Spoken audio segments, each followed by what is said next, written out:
the Son of Man came to serve, and to give his life as a ransom for many. Alleluia, alleluia, alleluia. Alleluia, alleluia, alleluia.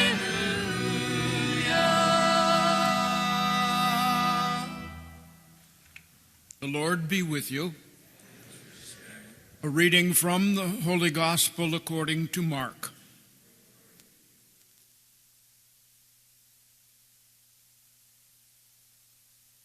James and John, the sons of Zebedee, came to Jesus and said to him, "Teacher, we want you to do for us whatever we ask of you." He replied, "What do you wish me to do for you?" They answered him, "Grant that in your glory we may sit, one at your right and the other at your left." Jesus said to them, "You do not know what you are asking. Can you drink the cup that I drink, or be baptized with the baptism with which I am baptized?" And they said to him, "We can." Jesus said to them, "The cup that I drink you will drink, and with the baptism with which I am baptized you will be baptized. But to sit at my right or at my left is not mine to give, but is for those for whom it has been prepared." When the 10 heard this, they became indignant at James and John. Jesus summoned them and said to them, "You know that those who are recognized as rulers over the Gentiles lord it over them, and their great ones make their authority over them felt. But it shall not be so among you. Rather, whoever wishes to be great among you will be your servant. Whoever wishes to be first among you will be the servant of all.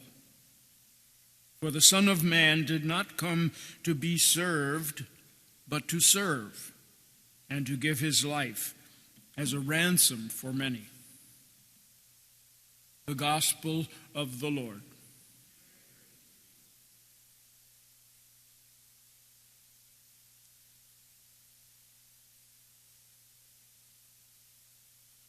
Picture this, if you will.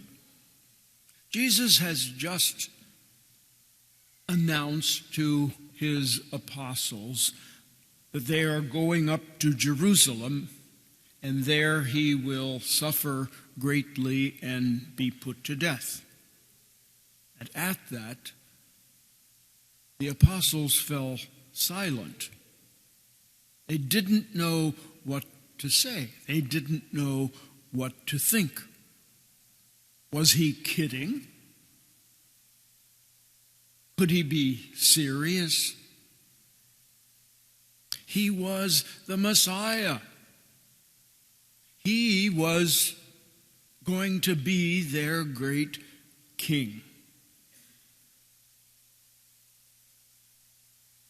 And the next thing that we hear in St. Mark's Gospel is this scene of James and John approaching Jesus and saying to him, "We want you to make us first and second when you come into your glory, your kingdom." At that, can't you just see Jesus' face fall?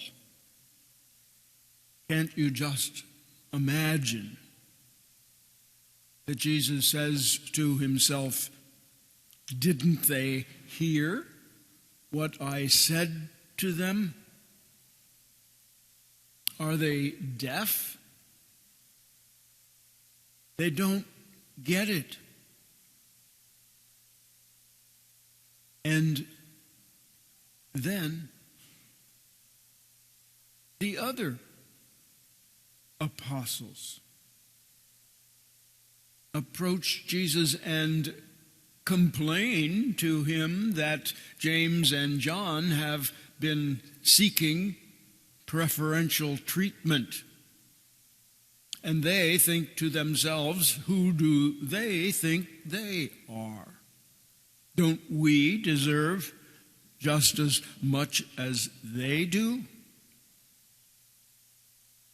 But Jesus doesn't read the riot act to them for their lack of comprehension and understanding, even after all this time that they have been with him.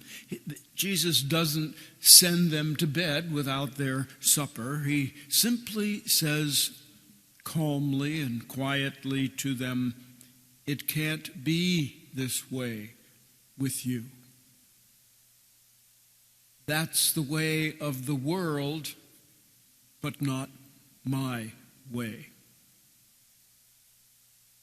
And he says to them, "Whoever among you wants to be great must serve the others.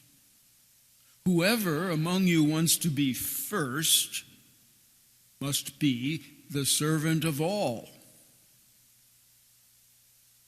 And then Jesus spoke the words that have reverberated down through the centuries, the millennia. He says, "The Son of Man has not come to be served, but to serve." You can search all of the pages of sacred Scripture, and I don't think you will find a greater contrast between the way of the world and the way of Jesus than what he has just said to his apostles. Places of honor, titles of respect, power, influence, none of those things mean anything to Jesus. Nada, nothing, zero, zilch. For Jesus, what is most important, what is of greatest honor, is to serve others. And he offers his life as a model.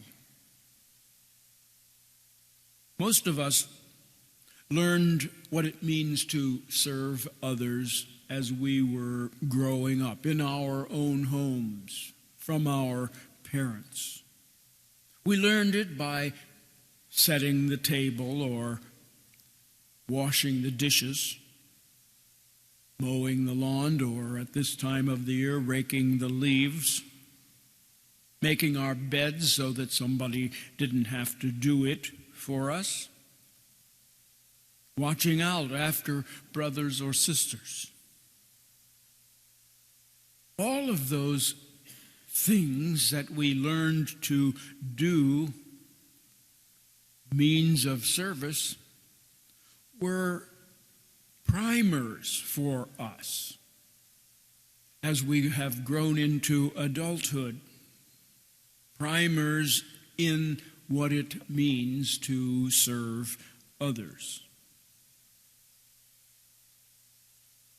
What we've witnessed in today's gospel as the failure of James and John and the other apostles to learn that lesson is no stranger to us. We too fail in being that servant to others many times. That failure, though, only calls us to the greater efforts to learn to be that servant to others.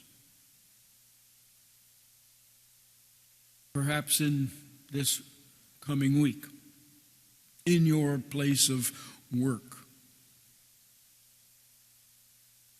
whether that's with the person in the desk next to you, or the next cubicle, or on the assembly line, or wherever it may be, that we learn to listen to the sounds of need and hurt in others, and to be ready to reach out in service to that person. If we are in the classroom as a teacher or as a student, to ask God to open our eyes to our colleagues or our fellow students, and perhaps simply offer to them a word of encouragement when we see the need for that.